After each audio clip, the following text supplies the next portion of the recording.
Eh bien, bonjour à tous. Nous sommes ravis de vous retrouver pour cette 7e édition du Club des marques préférées des Français. Pour nos nouveaux lauréats, le concept de ce club est assez simple, c'est d'essayer de vous réunir 2 fois par an pour échanger sur des thématiques transverses et variées. Avant de rentrer dans le vif du sujet, nous souhaiterions vous partager un chiffre. Ce chiffre, c'est 72. Aujourd'hui, nous avons donc 72 marques qui ont été élues marques préférées des Français et qui utilisent donc notre logo sur leur support de communication. La problématique qui va nous animer ce matin sera celle donc de la proximité, une thématique que je reconnais un peu en décalage avec un format visio. Mais justement, nous essaierons de comprendre avec nos différents intervenants, dont je remercie leur présence encore, de comprendre comment les marques peuvent driver de la proximité, qu'elle soit physique ou émotionnelle, pour générer toujours plus de préférences. Voilà, donc nous débuterons cette réunion, Claire et moi, en vous présentant les grandes tendances de l'Observatoire des marques préférées 2025. Puis Frédéric Michaud, directeur adjoint de chez Opinionway, nous livrera quelques datas issues de leurs études sur la proximité dans l'univers de la consommation. Capucine Delaunay, qui est donc planeuse stratégique pour l'agence Extrême, nous fera donc un focus sur les drivers de la proximité. Et enfin, Éric Languer, qui est leader expérience client chez Decathlon, nous expliquera comment sa marque parvient à créer autant de proximité avec les Français. Voilà pour le programme de la matinée. Donc, le reveal des résultats. Un petit point méthodologique dont je pense que vous la connaissez toute, cette grande étude, parce que pour la plupart, on vous a approché grâce à ces résultats. Donc cette étude, elle a été donc menée par notre partenaire Opinionway du 6 au 19 janvier auprès d'un échantillon donc représentatif de la population française âgée de 18 ans et plus. Donc on a eu 4900 répondants répartis sur 7 secteurs et dans lequel on a scanné 1300 marques. Dans cet observatoire, on a donc posé 2 questions à nos panélistes. La première question, c'était de savoir s'ils aimaient ou pas les marques qu'on leur présentait. Et la deuxième question, c'était de savoir comment ils les qualifiaient, c'est-à-dire est-ce qu'ils les considéraient comme des marques utiles, innovantes, dignes de confiance, accessibles par les prix, de qualité, engagées. Et cette année, pour la première fois, nous avons également intégré l'item de goût dans cet observatoire. Alors, avant que Claire vous livre les grands classements et les différents podiums, je vais vous présenter quelques datas en préambule, des datas assez intéressantes. Alors, pardon. Excusez-nous. Donc, à la question, en règle générale, dans vos choix de produits et de services, diriez-vous que vous êtes attaché à l'importance de la marque que vous choisissez? La bonne nouvelle pour nous tous, c'est que 3 Français sur 4 attachent de l'importance donc aux marques qu'ils vont donc consommer, que ce soit dans les produits ou les services. Donc ça, effectivement, c'est déjà une donnée très intéressante et qui nous conforte, vous et nous, dans notre activité.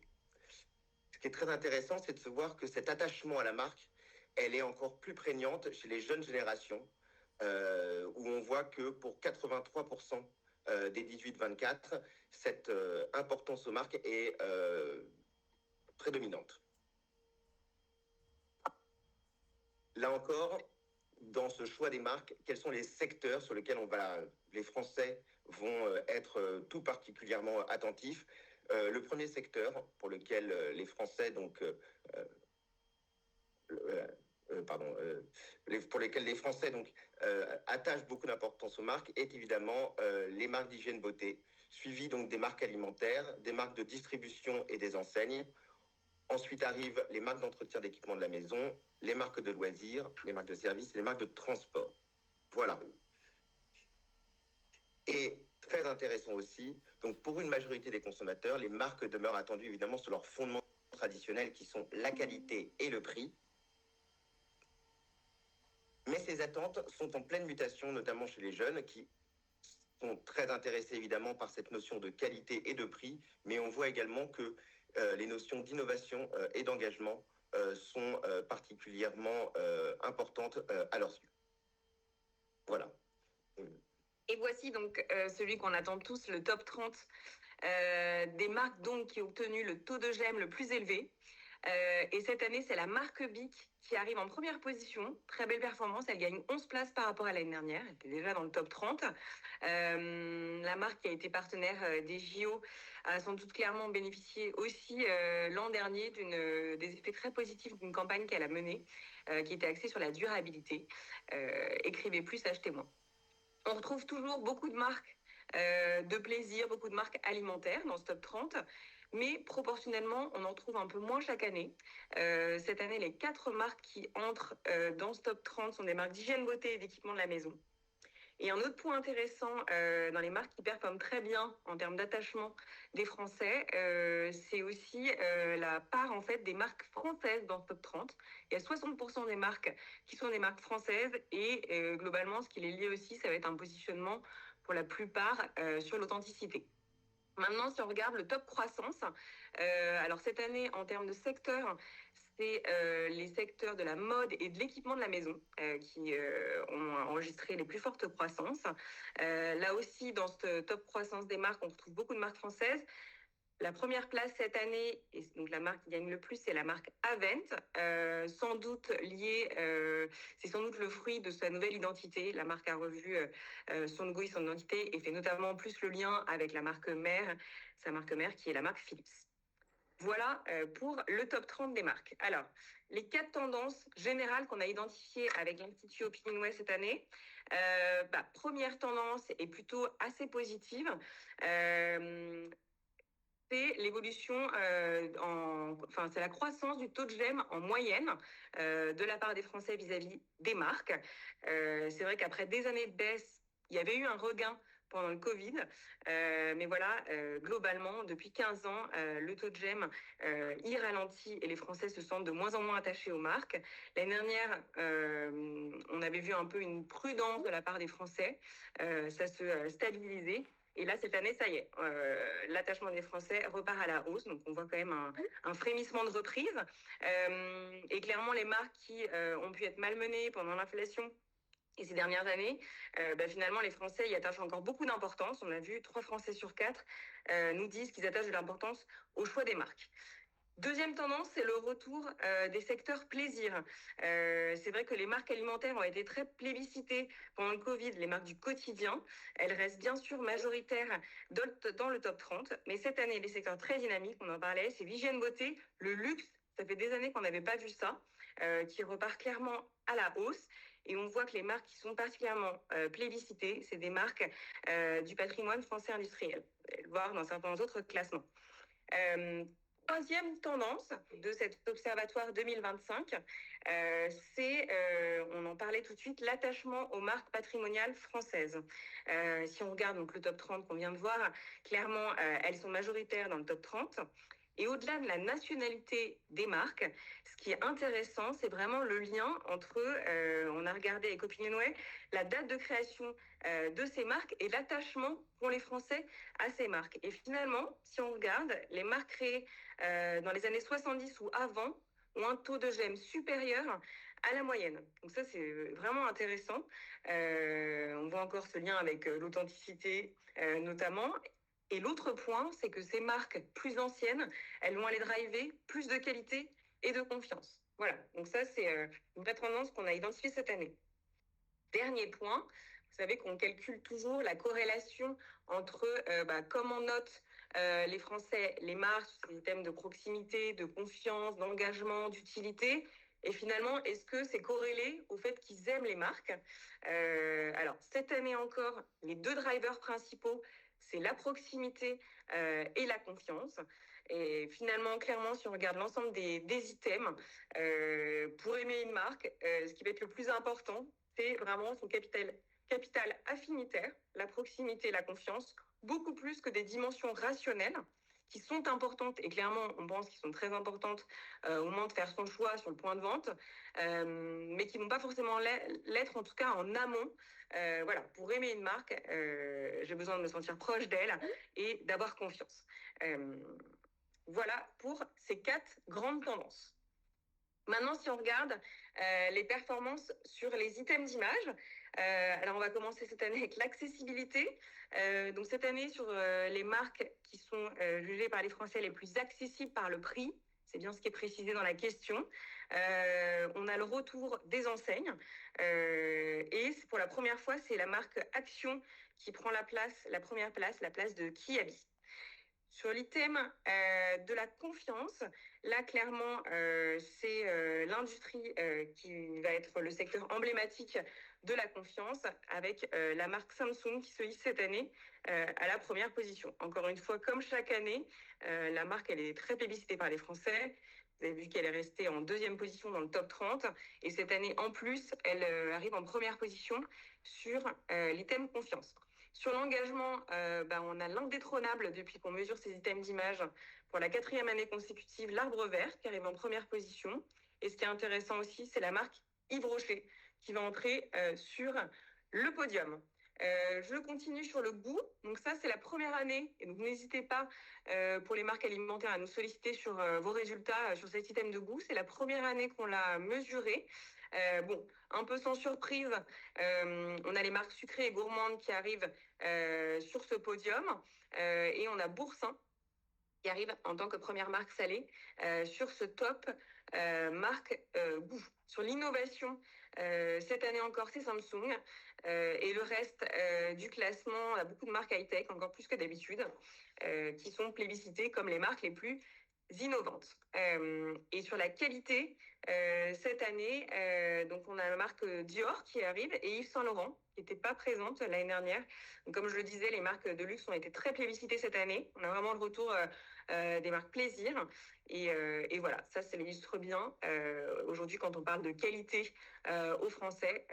Voilà, ce sont des marques luxe, des marques du patrimoine industriel français qui vont apparaître, du savoir-faire français qui vont apparaître dans ce classement. Bon, j'avance vite parce qu'on a beaucoup de choses très intéressantes à partager. Mais voilà pour les grands résultats de cet observatoire. Et je vais terminer donc par l'item le plus important, qui est la proximité. Donc là, on vous a mis le taux de corrélation, comme j'en parlais tout à l'heure, avec le taux de j'aime. Donc, dans quelle mesure c'est important pour aimer une marque, qu'est-ce qui va avoir le plus de corrélation avec le fait que j'aime une marque sur tous les items d'image. Arrive encore en première position la proximité, suivi de la confiance. Et vous voyez qu'ensuite, je mets à part évidemment le goût qui concerne que les marques alimentaires, qui va effectivement être un gros driver. Mais globalement, si on regarde tous les autres items, c'est la proximité qui est encore un très grand driver, bien avant tous les items. Cette année, sur cet item de proximité, on a également au retour des enseignes. Leclerc qui est en première position, suivi d'Amazon, et Decathlon qui viendra du coup nous parler, qui a toujours une très belle position sur ce classement.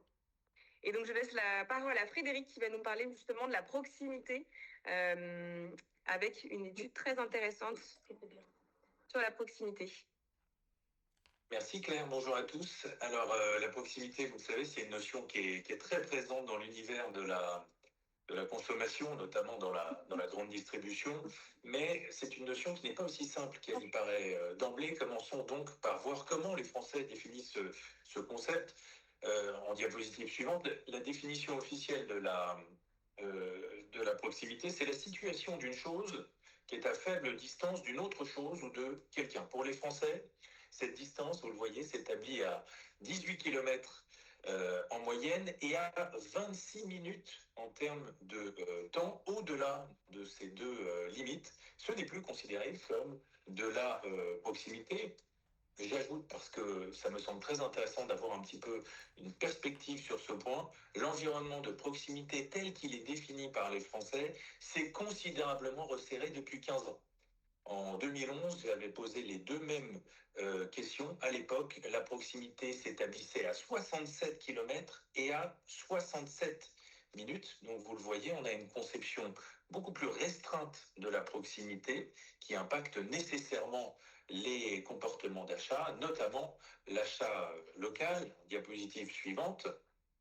L'achat local, c'est évidemment un critère qui est de plus en plus considéré dans les choix des Français. C'est affirmé comme un critère d'achat important. Les différentes crises sanitaires, énergétiques, inflationnistes des dernières années ont largement renforcé cette tendance. Aujourd'hui, quasiment trois quarts des Français, 72% très exactement, accordent plus d'importance à ce critère qu'il y a 5 ans. C'est-à-dire qu'en 2020, on a donc un changement significatif qui s'est opéré vers une consommation à la fois plus responsable, mais aussi plus territorialisée. Alors évidemment, en diapositive suivante, ce n'est pas le critère le critère d'achat primordial, le plus déterminant. Un Français sur deux achète des produits alimentaires locaux ou en circuit court, et 50% des consommateurs sont attentifs à la provenance de tous les produits qu'ils achètent. Donc, voilà, un Français sur deux seulement qui s'intéresse au local, mais on voit que la dynamique est positive, et même si l'achat local est valorisé, il reste très largement, voyons sur la diapositive suivante, subordonné au prix. Évidemment, la majorité des consommateurs, 53%, privilégient les produits locaux uniquement si leurs prix sont équivalents ou moins chers à ceux d'autres produits. Donc la sensibilité prix reste toujours très forte, mais notons tout de même qu'un tiers des Français expriment une préférence pour ces produits locaux, même s'ils sont plus chers.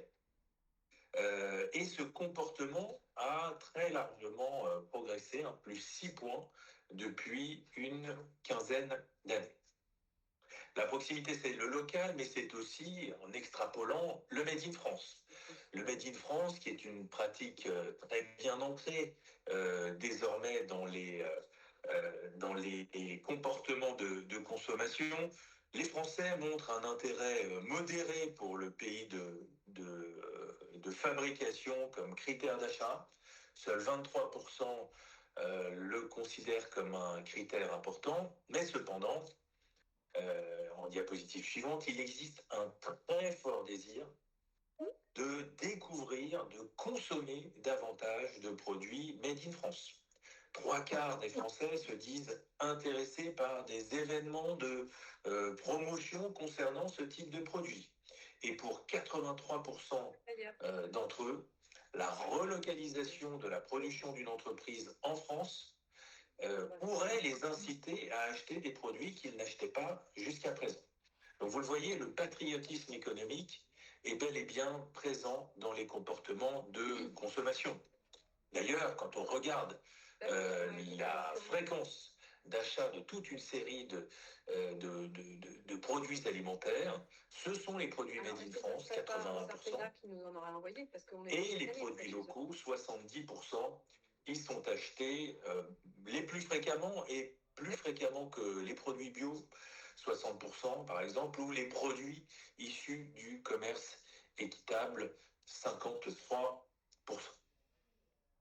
Entrons maintenant encore plus dans le vif du sujet, à travers la dimension relationnelle. Évidemment, la notion de proximité recouvre la relation que les consommateurs entretiennent avec les marques.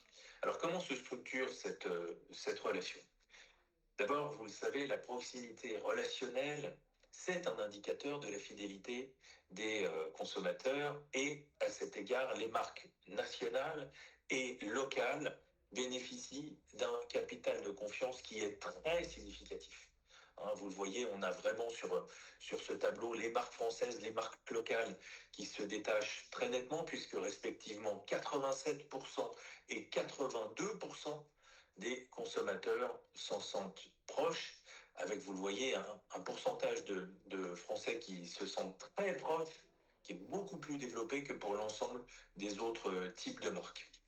Les marques françaises, les marques locales, qui devancent de 15 points les marques de distributeurs, 66%, les marques équitables, 61%, et les marques biologiques, 52%. On voit une difficulté en termes de proximité pour le bio, avec des consommateurs qui sont très mitigés. En termes de nationalité, là aussi, le patriotisme joue à plein. Les marques françaises suscitent logiquement beaucoup plus de proximité que les marques européennes. Aussi, on a un écart très marqué, même si une majorité de Français, 62%, se sentent proches des marques européennes.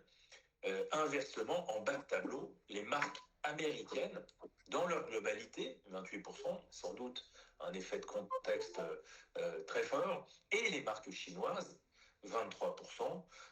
Pour ces deux types de marques, on a une majorité très forte des Français qui déclarent s'en sentir éloignés. En diapositive suivante, nous avons listé toute une série de critères en demandant aux Français d'en choisir 5 dans cette liste pour caractériser les marques avec lesquelles ils entretiennent un lien fort ou un attachement très particulier. Alors vous le voyez, il y a plusieurs façons de regrouper ces différents items. D'abord, on peut passer tout de suite à la diapositive suivante où on voit le regroupement de ces différents items. D'abord, ce qui est intéressant, c'est que la proximité aux marques se structure autour de deux dimensions fortes. D'abord, il y a tout ce qui relève du lien fonctionnel. Une marque avec laquelle on a un lien fort, c'est une marque qui propose des produits au juste prix. D'abord, on retrouve bien cette dimension prix qui est très structurante, mais aussi qui propose des produits, des services utiles, du contenu approprié et pertinent, qui propose aussi régulièrement des nouveautés et dont on parle positivement autour de soi. Donc d'abord, ils ont un lien d'utilité à la marque. Et puis au même niveau, 80% également, un lien individuel. Le lien individuel, c'est l'idée de faciliter mon quotidien, de défendre des valeurs qui sont proches des miennes, mais c'est aussi récompenser ma fidélité à la marque, avoir un discours en phase avec ma conception de la société. On voit bien comment les valeurs, la conception sociétale jouent un rôle dans le lien qu'on peut avoir aux marques. Une dimension de transmission de génération en génération, hein, c'est une dimension patrimoniale. Et puis une marque qui sait divertir. Le lien social, justement, joue aussi un rôle important, le lien sociétal, mais dans une moindre mesure. Il est 2 fois moins cité, 42%. Et là, on met en valeur l'utilité de la marque dans la société, la revendication de la transparence ou de l'éthique dans son mode d'action. L'engagement pour une cause aussi, hein, c'est à double tranchant. Ça peut être parfois répulsif. Et dans une moindre mesure, 8%, l'idée de fédérer, de rassembler des individus, de construire et d'animer une communauté. Et une autre façon de lire ces résultats, au-delà de ce triptyque, en diapositive suivante, est de faire un autre regroupement, ou d'autres regroupements, on peut même aller tout de suite sur la dernière diapositive, en identifiant d'abord la rationalité. La proximité, c'est avant tout quelque chose c'est un lien rationnel, en tout cas c'est ce que nous déclarent les personnes interrogées, et on retrouve la question du prix, du quotidien, des services utiles, d'un contenu approprié et de marques qui proposent régulièrement des nouveautés. Ah, c'est vraiment cet aspect rationnel qui est le plus déterminant. On retrouve aussi la notion de valeur commune citée par 43% des Français. Et puis, en bas de tableau, dans une moindre mesure, 3 éléments autour de 20-25%. D'abord, l'engagement des marques.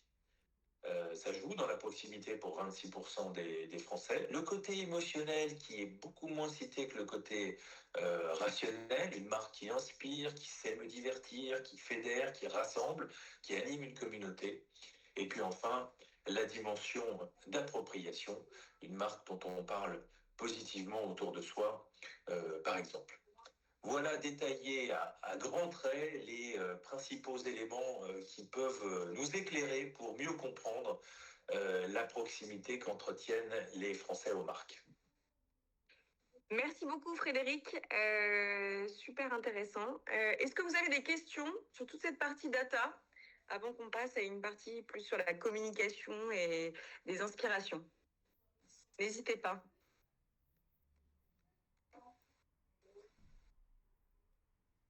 Parfait. On va donc passer. Capucine, on te laisse partager ton écran. Ouais. Est-ce que c'est tout bon pour vous? Parfait. Génial.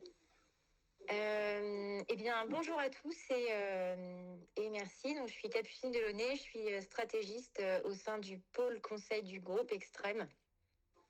Le groupe Extrême qui existe qui est indépendant depuis 1995 et qui regroupe aujourd'hui environ 320 personnes sur 9 pays.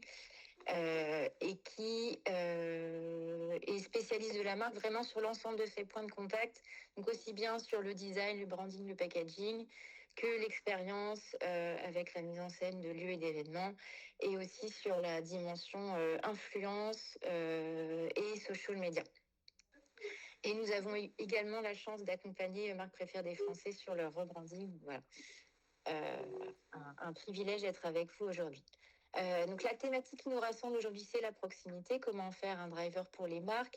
Et comme le disait tout à l'heure Frédéric, quand on pense à proximité, on pense un peu en filigrane à cette crise sanitaire qui finalement, en nous mettant à distance, nous a rapprochés. Parce qu'on constate que malgré la distanciation sociale, les gestes barrières, le confinement, etc., en fait, toutes ces mesures qui nous ont empêchés de nous rapprocher, finalement, elles nous ont fait prendre conscience de l'importance de la proximité. Et d'ailleurs, on remarque que les marques ont été particulièrement créatives pendant cette période difficile, à la fois en proposant des services, aussi en s'engageant justement pour défendre les producteurs français, et puis aussi tout simplement en étant aux côtés des consommateurs qui étaient bousculés dans cette période difficile, avec des petits tips pour mieux vivre cette période, et puis aussi beaucoup d'initiatives pour entretenir le lien avec ces consommateurs via des réseaux sociaux ou des messages ou des campagnes qui étaient assez intéressantes. Effectivement, les datas le confirment. Post-Covid, dans le monde de la consommation, c'est vraiment le commerce local qui a connu ce regain d'intérêt. Et on peut l'interpréter comme étant le fait que protéger ce qui est proche de soi, finalement, c'est préserver aussi sa propre intégrité et se reconnecter à ce qui est vrai et s'attacher vraiment à l'essentiel. Ça nous amène à l'idée qu'en fait, et ça résonne avec le contexte d'aujourd'hui aussi, à cette peur de l'inconnu et du lointain s'oppose la réassurance qui est offerte par ce qui est proche et donc familier. Et la proximité, finalement, c'est un refuge. C'est une des premières notions qui ressortent. Et c'est intéressant d'ailleurs de constater que Airbnb, qui nous vend des voyages au bout du monde depuis plusieurs années, a récemment créé un partenariat avec l'Association des maires ruraux de France, ce qui montre qu'on est vraiment dans cette tendance. Donc la proximité est un refuge, mais pas que. On s'aperçoit très vite que c'est une notion protéiforme. Elle est un refuge, mais elle est aussi un repère, une garantie. Elle peut être un confort, un réconfort, qui sont des valeurs plutôt positives. Néanmoins, il ne faut pas se laisser hypnotiser par ces valeurs positives, parce qu'il y a aussi une certaine ambivalence dans la notion de proximité.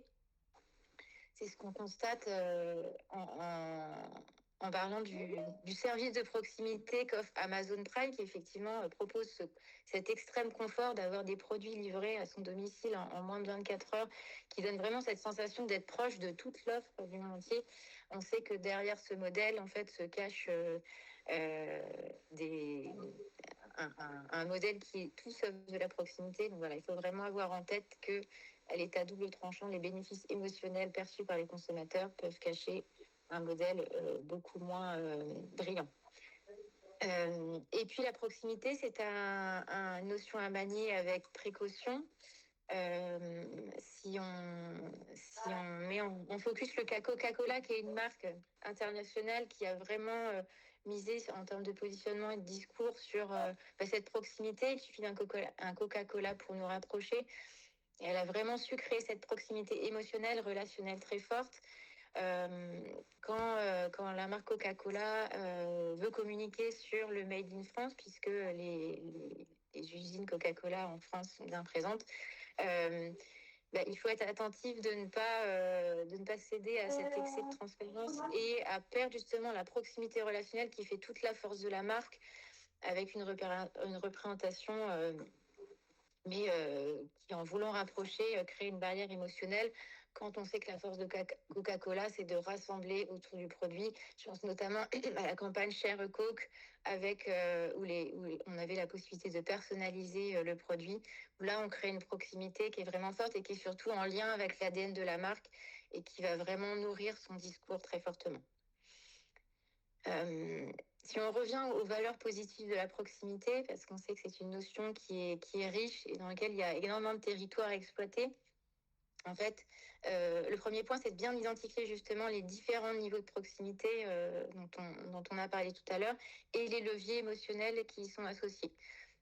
Donc effectivement, il y a 4 niveaux de proximité. Il y a la proximité géographique, la proximité fonctionnelle, émotionnelle, relationnelle. Et chacun de ces types de proximité, en fait, correspond à des leviers et qu'on peut activer pour bien saisir cette notion. Le premier type de proximité, c'est la proximité géographique. C'est la notion la plus évidente et c'est celle qui est identifié en premier lieu par les consommateurs, c'est être présent là où sont les consommateurs avec ce bénéfice émotionnel d'immédiateté et d'identification. Effectivement, on voit que 90% des consommateurs préfèrent acheter auprès d'une marque qui a une présence locale et que 70% des acheteurs en ligne privilégient les enseignes qui proposent un retrait en magasin. Signe que même dans le commerce du web, on a besoin de cette proximité physique. Je voulais vous partager un cas qui est assez intéressant à ce niveau-là, mais vous allez voir que on va parler de proximité géographique, mais pas que. C'est les Puces de Saint-Ouen, qui est la 3e destination touristique française, après la Tour Eiffel et le château de Versailles, et qui a à cœur de devenir donc, la 2e destination touristique. La stratégie au départ était de valoriser le Paris, parce que la cible est internationale, valoriser Paris plutôt que Saint-Ouen, en se disant que voilà, c'était plus lisible pour une cible internationale. Le combat de ce projet, ça a été de remettre Saint-Ouen vraiment au cœur du dispositif, en affirmant l'ancrage local de ce marché. Et puis, un des deuxièmes objectifs était de communiquer une identité qui permettait de rassembler cette grande diversité. Les Puces de Saint-Ouen, c'est des marchés, c'est une dizaine de marchés avec plus de 3000 commerçants, des personnalités très différentes, des expériences très diverses. Et l'idée, c'était de rassembler en fait tous ces éléments et de donner vraiment la sensation d'une proximité qui rejoignait en fait toutes ces identités. Je vais vous partager une vidéo. J'espère que ça fonctionne bien de votre côté. La solution qui a été trouvée, en fait, c'est de parler avec ce langage qui est ce langage de proximité qui rejoint tous et tous, quelle que soit la langue, quelle que soit l'origine, quelle que soit la personnalité, ce langage de l'émotion avec un lettrage transformé en émoticône qui permettait de transmettre ce message et de rapprocher tous ces publics.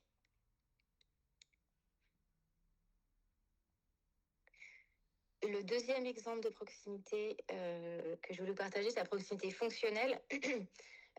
Effectivement, l'idée, c'est de proposer une expérience fluide et efficace, d'être vraiment dans cette utilité qu'on a vue tout à l'heure et centrale dans la notion de proximité, avec ce bénéfice de facilité et d'intelligibilité. On voit que 73% des consommateurs aujourd'hui abandonnent une marque si l'expérience est compliquée ou peu fluide et que 56% des clients attendent une expérience personnalisée. Pour illustrer cette proximité, je voulais vous partager ce projet qui a été mené pour la SNCF partie Gare et Connexion. Donc, c'est l'application Magar et son programme d'avantage Magar Plus. Une application qui est dédiée à toute l'expérience qui se situe en gare, donc pendant la période de trajet, avant la période de trajet, donc tout ce qui est commerce, expérience en gare, avec bien sûr des informations sur les parcours. L'idée, c'était de proposer une application qui présente l'ensemble de ces informations dans un seul support avec une grande fluidité d'usage et bien sûr des relais de communication qui permettent d'avoir accès à cette information tout au long du parcours et un ton aussi, un ton de voix et visuel qui favorise cette dimension de proximité. Avec le programme Gare Plus, on entre aussi dans la problématique économique en fait. Aujourd'hui, c'est important de véhiculer cette image d'accessibilité et de partager tous ces bons plans en fait qui font aussi l'expérience, la réussite de l'expérience en gare. Donc à la fois de l'expérientiel avec des concours de piano, des offres promotionnelles, un parcours en fait qu'on va retrouver tout au long de son expérience shopping dans la gare avec des relais à l'endroit où on en a le plus besoin. Une autre dimension importante, la proximité émotionnelle. L'idée, c'est de créer un attachement fort avec le consommateur qui va driver de la fidélité et bien sûr de l'attachement.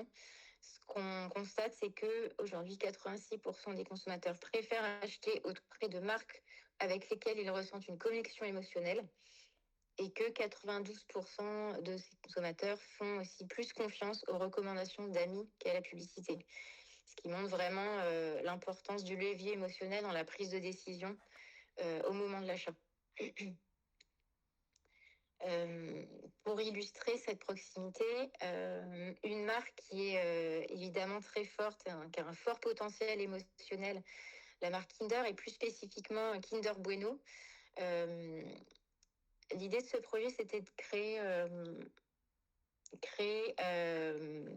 une activation autour de l'idée phare de Kinder Bueno qui est « Et tout devient Bueno » et notamment d'accompagner la création de la page Instagram de ce produit. Donc vraiment l'idée de fédérer une communauté autour de ce produit qui a donc ce potentiel émotionnel fort avec un travail sur le fil de lancement, des OP d'influence où on va justement parler du produit et accompagner la communauté dans l'adoption de ce produit.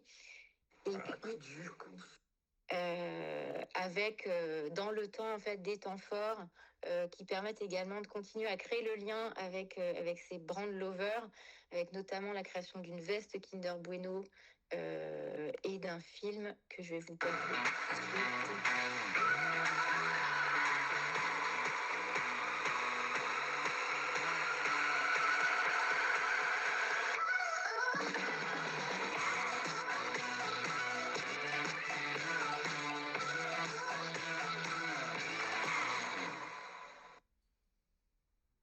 Et également, pour continuer à créer de l'attachement et de la fidélité à la marque, un jeu concours qui permettait de remporter des sneakers spécialement créés pour Kinder Bueno. Voilà, tout ce dispositif qui a permis de réunir une communauté autour de ce produit.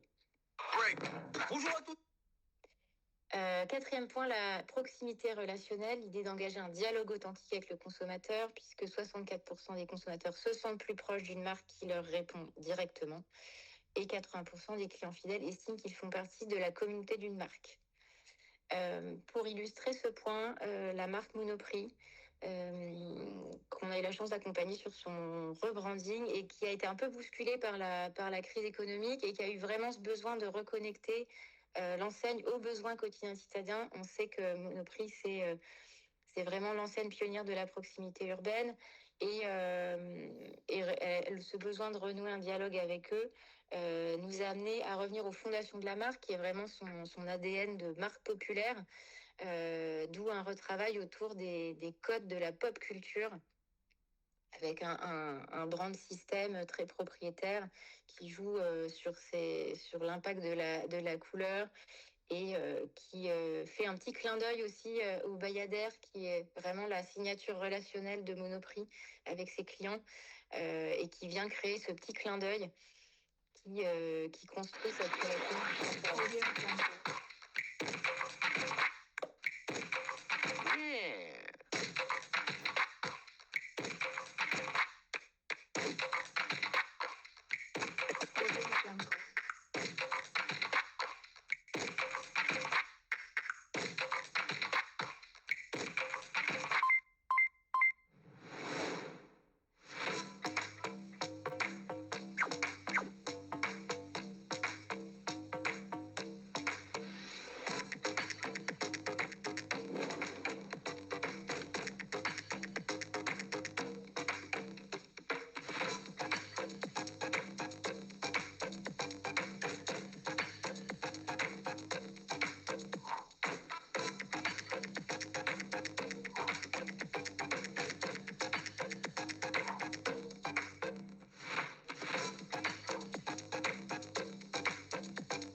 dispositif qui a été déployé sur toute l'expérience magasin pour vraiment transmettre ce message de l'entrée du magasin jusqu'à caisse.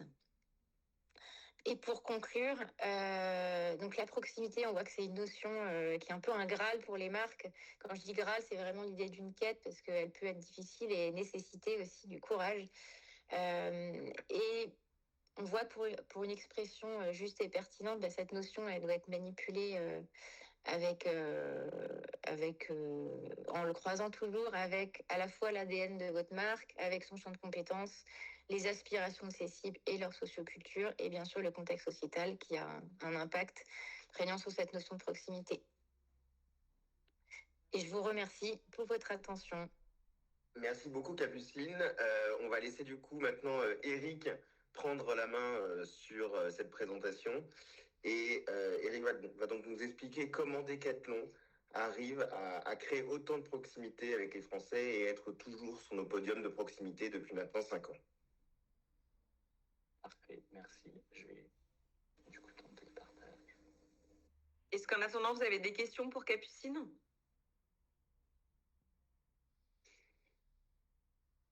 Top, c'était super clair, Capucine. Parfait, je laisse la main. Est-ce que le partage fonctionne? Vous l'avez? Oui. Super. Allez, donc du coup, enchanté, Eric Langère. Je vais vous donner en quelques mots ce que je fais chez Decathlon. Aujourd'hui, je suis en charge des expériences magasins et des expériences omni-commerce. Donc, on va entendre toutes les expériences qui vont commencer en magasin, finir à la maison, ou commencer à la maison et finir en magasin. Vous avez pu en prendre l'expérience, notamment, par exemple, le click and collect dont on a parlé tout à l'heure. Je vous repositionne un petit peu juste Decathlon aujourd'hui, quelques chiffres sur l'entreprise. Donc, on est présent dans 70 pays, plus de 100 000 collaborateurs, autour de 16 milliards de chiffre d'affaires. Et si on descend à l'échelon France, c'est environ 300 magasins, 18 000 collaborateurs avec les collaborateurs services et 4 milliards de chiffre d'affaires. Donc, merci pour les presse et c'était vachement intéressant pour moi. Donc, ce qui est bien, c'est qu'en vous parlant de Decathlon, je me suis dit sur ce sujet-là, comment on intervient. Donc, il y a beaucoup de changements en ce moment chez Decathlon. Je pense que vous avez pu les voir, mais je pense que c'est pas ce qui fait la valeur de proximité client, même si on en parle beaucoup, même si en ce moment on nous le remonte beaucoup. Donc, effectivement, depuis peu, on est en train de déployer une nouvelle enseigne, une nouvelle modernité dans nos magasins, un fonctionnement un petit peu différent. On a même changé le bleu, ce qui est forcément, vous vous en doutez, assez touchy chez Decathlon, pour recréer une relation avec nos clients un peu plus moderne. Mais à mon sens, c'est pas ça qui fait que Decathlon existe particulièrement sur les indicateurs de proximité.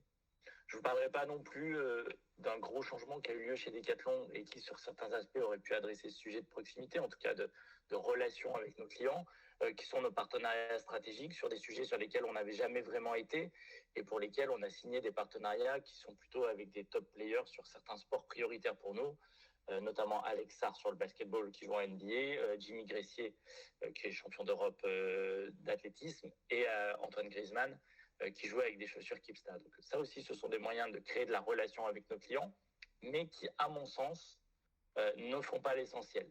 Donc, vous en avez parlé et je l'ai vu aussi dans toutes les présentations.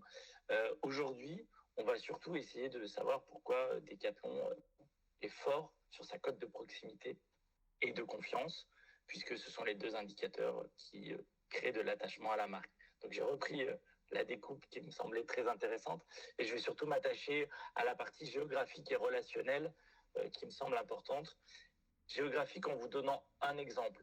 Moi, j'aime beaucoup le fait de dire, tiens, Amazon, finalement, est deuxième sur un critère de proximité. Donc, on voit bien qu'en fait, l'enjeu, c'est d'être un partenaire de quotidien. Et Decathlon, nous, aujourd'hui, on a environ 300 magasins en France, quand nos concurrents en ont plus que nous, 2 voire 3 fois plus. Donc, forcément, en moyenne, vous êtes toujours plus loin d'un magasin Decathlon ou d'un magasin d'un concurrent. Donc, il y avait un vrai enjeu pour nous de se redire comment on recrée une proximité sans être là, sans magasin, pour rester un partenaire de quotidien. L'exemple qu'on prenait souvent, c'était de dire, voilà, si j'habite à 30 minutes d'un magasin Decathlon, est-ce que je fais la distance pour aller acheter des balles de tennis à 8,90 € ou là, 12 € si vous voyez l'exemple, alors que je vais avoir un magasin Intersport, GoSport plus proche de chez moi, ou je vais pouvoir les commander sur Amazon sur un certain nombre de produits et être livré gratuitement. Donc ça, dès l'année dernière, depuis le 1er janvier 2024, l'ensemble de la livraison en point relais de tous nos produits est gratuite. Donc ça, on l'a vu. Sur nos clients, pour l'instant, plutôt nos clients réguliers, on a, grâce à ça, augmenté la fréquence. Donc on est un partenaire de quotidien plus fort face à cette décision sur toute une partie de nos clients. Et ça, je pense que c'était un élément essentiel qui nous manquait aujourd'hui, de pouvoir dire, bah oui, quand j'ai besoin d'un produit à Decathlon qui fait moins de 10 euros, bah, je peux continuer de le commander et Decathlon peut rester mon partenaire de quotidien. Mais ensuite, ce qui m'intéressait, c'était surtout de dire qu'est-ce qui crée la différence sur la marque Decathlon, particulièrement dans la relation. Et donc, là, ça ne s'affiche pas, désolé.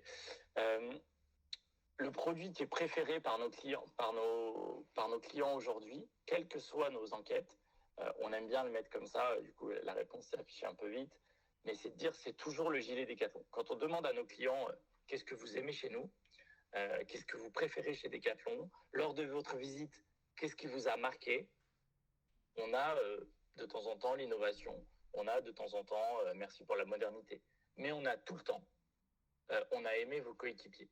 On a aimé l'échange qu'on a eu avec eux et on a aimé cette relation. Et ça, c'est la vraie vie depuis 40 ans et bientôt 50 dans l'entreprise. Derrière le gilet, il y a un vrai ADN. C'est-à-dire qu'on exprime vraiment et on anime vraiment ce sujet-là de la relation. Donc on le voit dans les 4 valeurs fondamentales qui sont notées chez Decathlon: vitalité, responsabilité, générosité et authenticité. Et je vais zoomer sur la générosité puisque dans tous nos recrutements, on est très attentif à ce sujet. Donc la générosité, bon bah voilà, je ne vais pas vous redonner le sens du mot, mais c'est vraiment ça, c'est faire les choses avec cœur, avoir envie de communiquer. Et j'aime bien la fin de la définition qui est notée, c'est je considère toutes les parties prenantes comme des amis. Je prends soin de moi et des autres et nous sommes solidaires. Et ça fonctionne aussi avec nos clients. Et c'est vraiment quelque chose qui est animé très, très fortement dans la relation que peuvent mener nos coéquipiers. L'exigence, elle est élevée sur le recrutement et elle est très, très animée en local. Quand on définit un profil, j'ai repris juste un copier-coller d'une annonce Decathlon pour devenir vendeur en magasin. Tu as le sens de la satisfaction. Client passionné de sport, c'est ta priorité. Donc on voit bien que c'est quelque chose qui nous anime et qui reste très fort chez nous.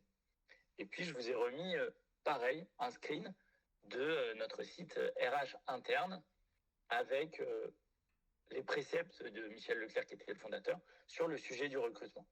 Et donc voilà quelques phrases qui me semblaient très intéressantes à exprimer. C'est: traite ton client comme s'il était ton meilleur ami. Bon, je trouve que ça c'est fort. Et puis c'est facile à retenir. Le but de la journée, c'est pas d'avoir un gros chiffre d'affaires, mais de faire revenir ton client. Ça aussi, c'est, je trouve, très intéressant dans un milieu de commerce. Et puis le dernier point, c'est il est interdit de tromper un client chez Decathlon. Le brief étant, si le meilleur usage pour ton client, c'est un vélo à 400 €, ne lui conseille pas un vélo à 700 €. Voilà un petit peu ce qui était derrière ça. Et donc, je pense que c'est sur la dimension confiance, c'est avec ces éléments-là que la relation s'est beaucoup construite aujourd'hui dans l'enseigne. Ce que j'ai essayé de mettre en avant ici, et je vous ai repris une slide interne, comme ça, elle est très simple, c'est que c'est un enjeu de tous les jours. Donc ça, c'est une grille qu'on utilise énormément dans nos magasins pour se dire, voilà, comment on peut être performant sur la relation client.